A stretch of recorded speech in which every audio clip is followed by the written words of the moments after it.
9ஆம் வகுப்பு கணிதம் பாடம் 3 பயிற்சி 3.3ல ஒன்றாவது கணக்கு நம்ம வீடியோவில் பார்க்க போகிறோம்.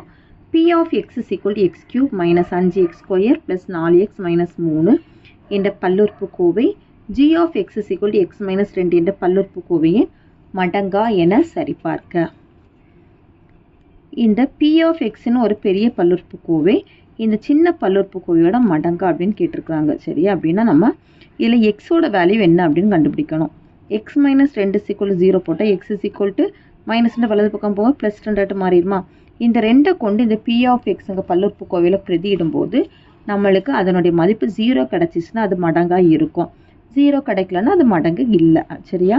P of 2 is equal to x எங்கெல்லாம் இருக்கோ அங்கெல்லாம் 2 பிரதியிடுறோம். 2 கியூப் மைனஸ் 5 பெருக்கல் 2 ஸ்கொயர் ப்ளஸ் 4 பெருக்கல் 2 மைனஸ் 3.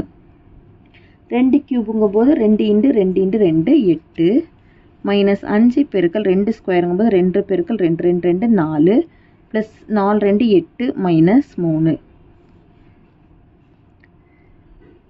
8 minus 4 20 plus 8 minus 3. இப்போ இதில் எதெல்லாம் ப்ளஸ் நம்பர் அதெல்லாம் கூட்டிக்கணும். 8 8 ப்ளஸ் நம்பர், அப்போ அதை கூட்டினா 16. இதுவும் எதோ மைனஸ், அப்போ மைனஸ் 23.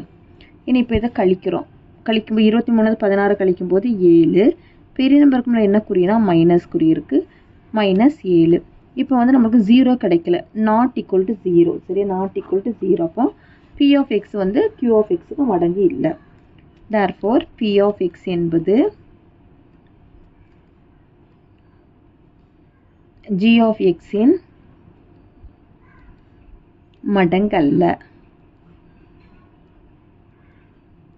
அவ்வளோதான் இந்த கணக்கு. தேங்க்யூ.